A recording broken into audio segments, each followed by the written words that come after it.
sedikit tambahan. Ya. Saya bersyukur bahwa selama ada kami, mungkin sayalah yang paling tinggi pangkat di negeri ini di kami.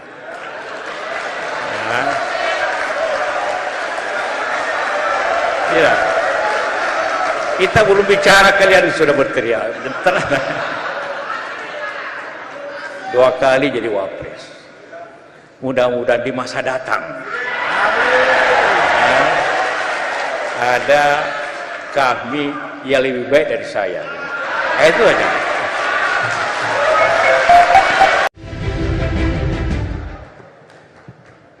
Bismillahirrahmanirrahim. Assalamualaikum warahmatullahi wabarakatuh. Alhamdulillahirabbil alamin wassalatu wassalamu ala asyrafil anbiya'i wal mursalin sayyidina Muhammad wa ala alihi washabihi ajmain. Saya hormati Bapak Gubernur, Ibu Ketua DPR, Pak Mahfud dan para presidium dan teman-teman semua. Saya tidak menyebut satu persatu karena sudah semuanya berkali-kali disebut, saya ikut aja.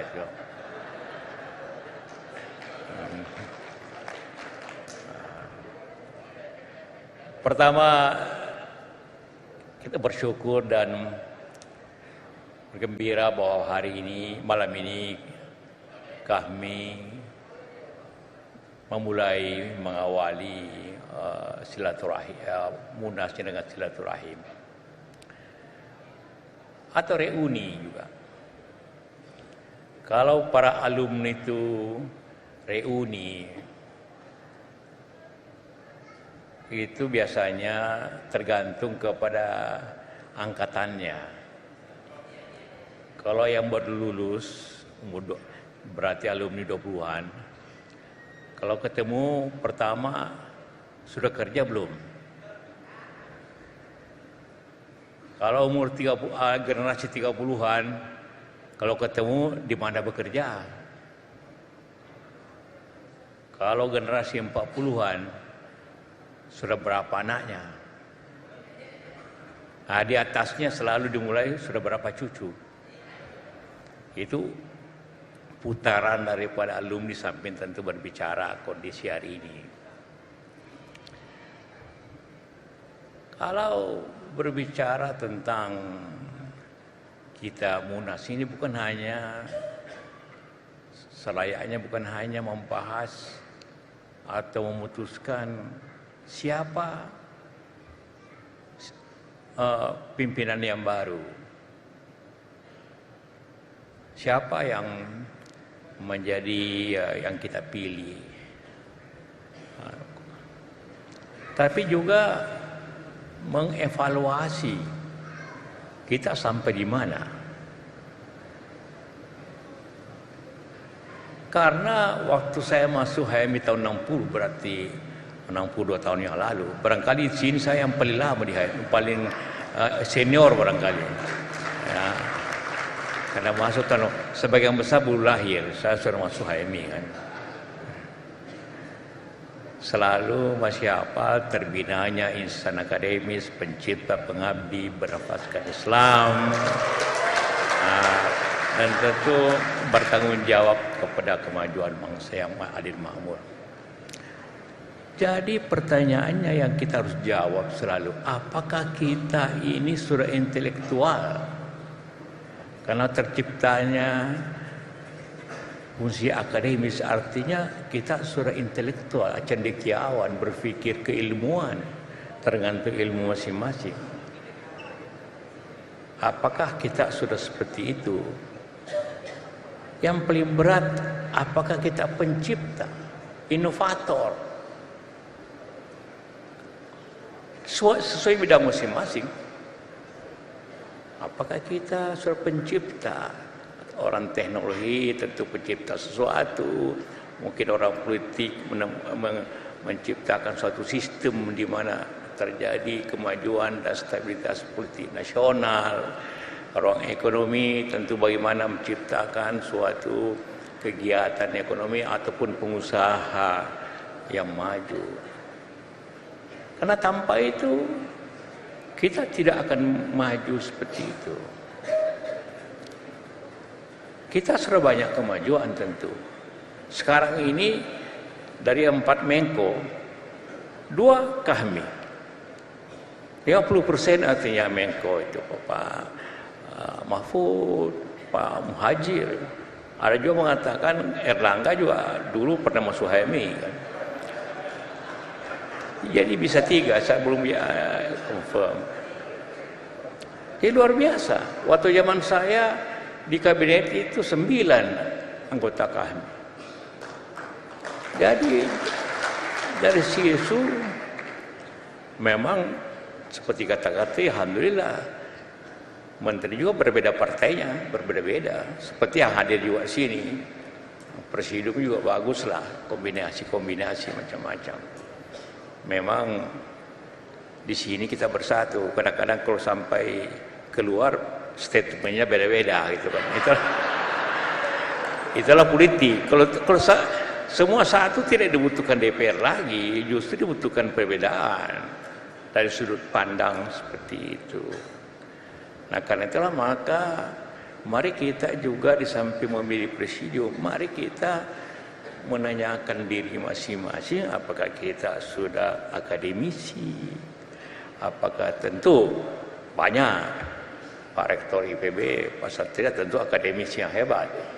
Tapi kita semua, Anda semua yang muda-muda, akademisi itu bisa dilihat daripada cara bicara, cara bertindak, cara berpikir, cara inovatif. Yang penting tadi inovatif.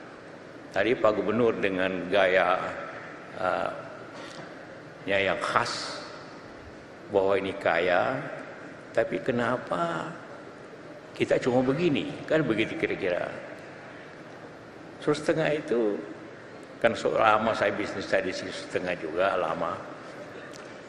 Di sebelah timur ada gas, ada nikel, semua dicari di dunia ini pada dewasa.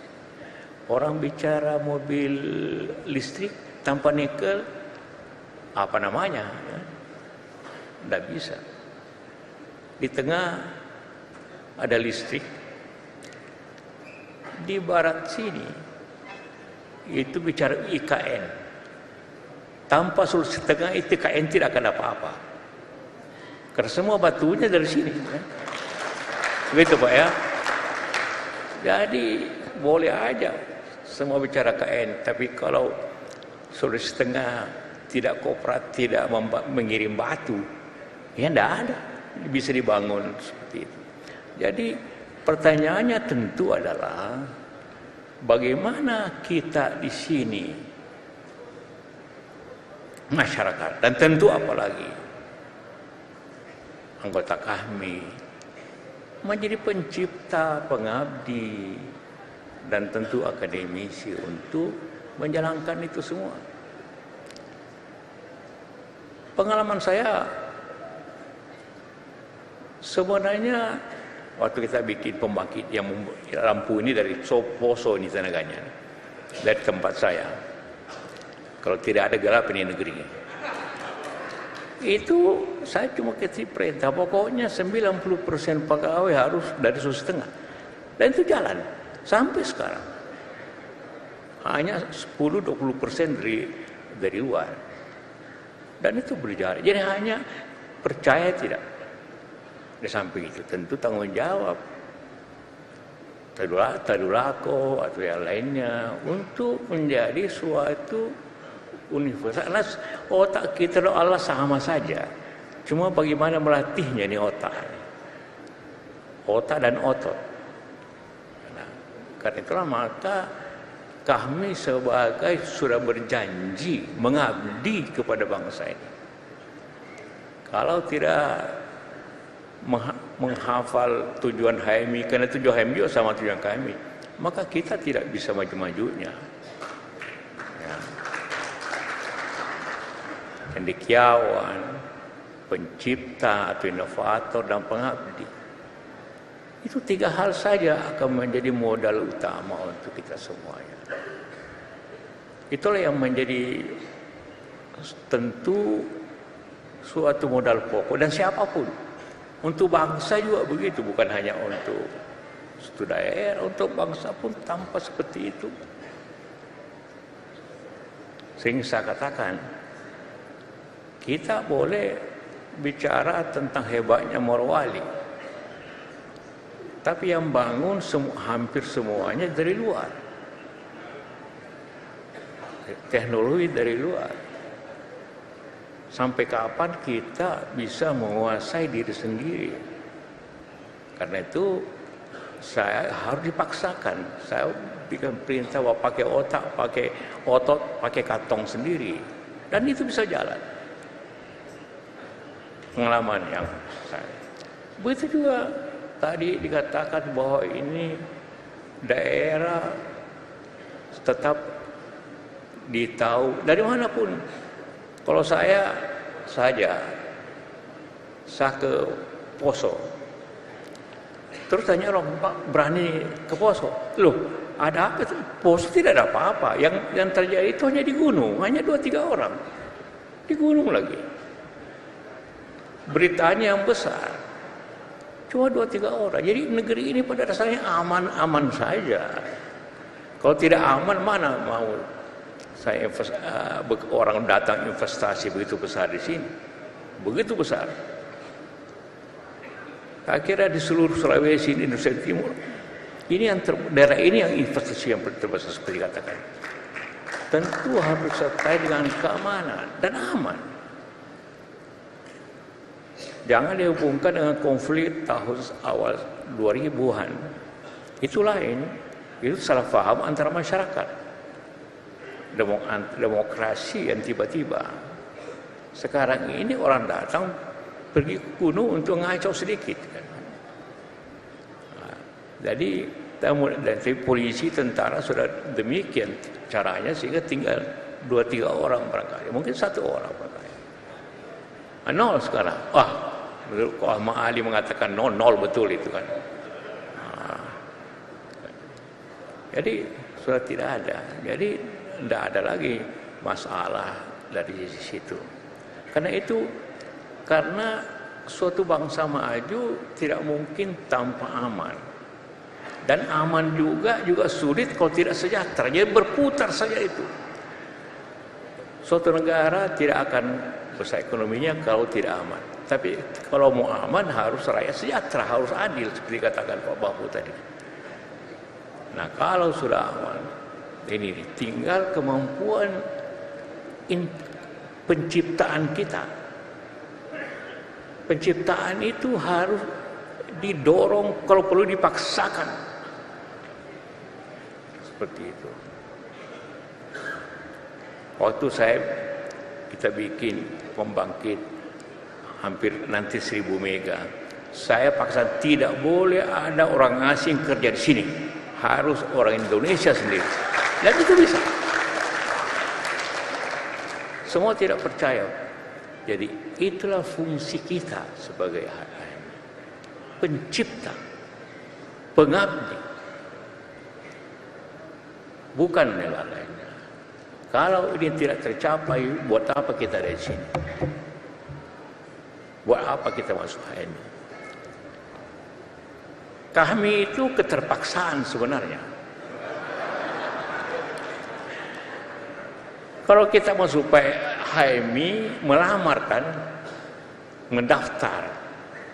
Kalau masuk HMI terpaksa, karena kita sudah taman, mau apa lagi? Menjadi kota kami. Jadi sini kan tidak pernah ada mendaftar menjadi kota kami, karena sudah tamat otomatis saja. Kan? Jadi artinya bahwa ini juga kewajiban membuktikan bahwa benar enggak waktu HMI kita bekerja di sini. Tentu saya juga setuju bahwa dilaksanakan ini. Jangan hanya mahasiswa, dulu kita juga demo, tapi jangan, sudah cukuplah cuman dulu. Jangan pula HMI itu seakan-akan pendemo. Kalau tidak demo bukan HMI, salah juga itu. Sedikit-sedikit bolehlah.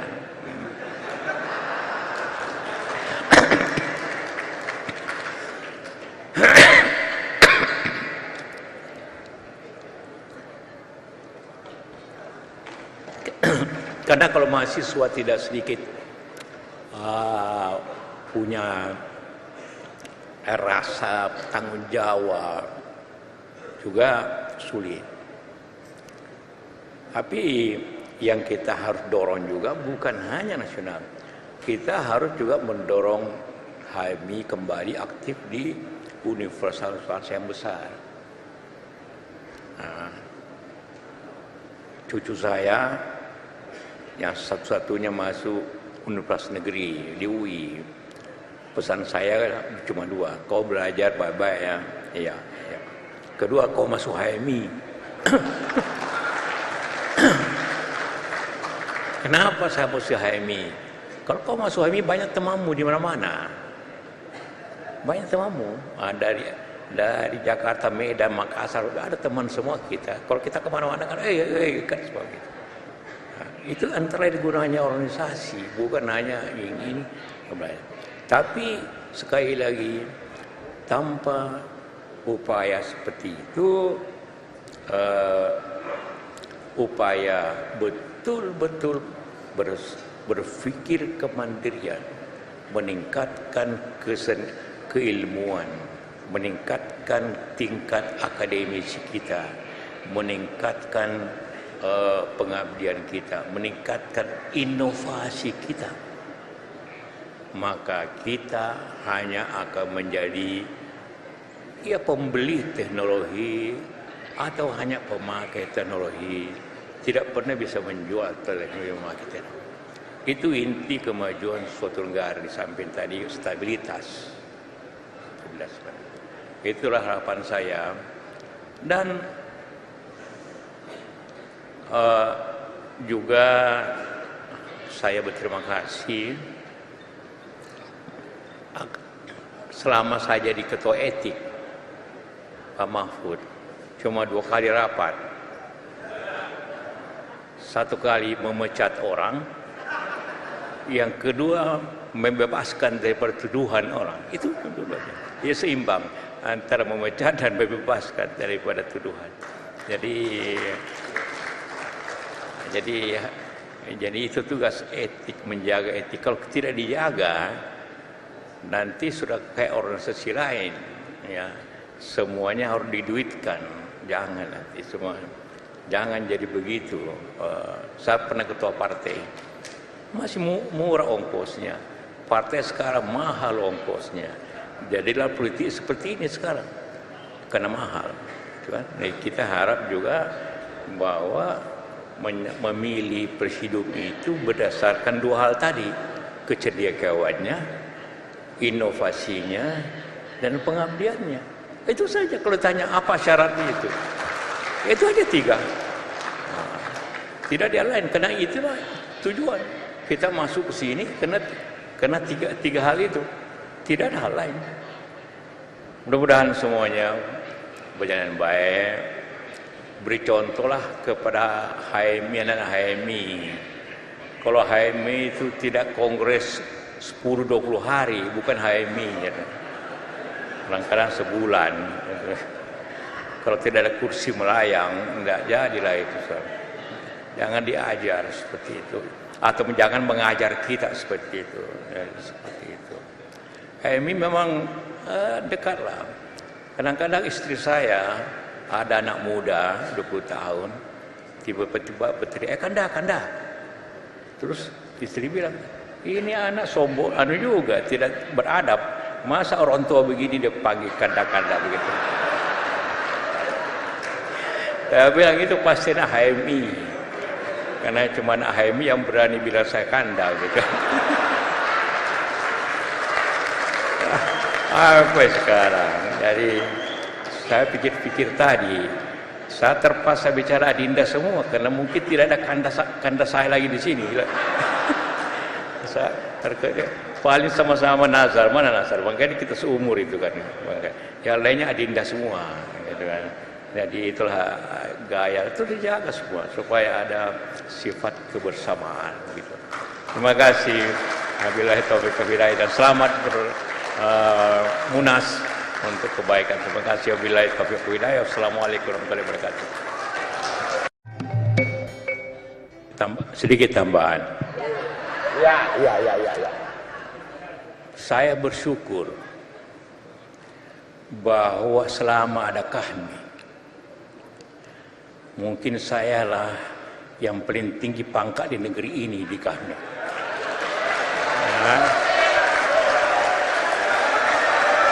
Ya. Kita belum bicara, kalian sudah berteriak. Tenang. 2 kali jadi wapres. Mudah-mudahan di masa datang ada kami yang lebih baik dari saya. Itu aja.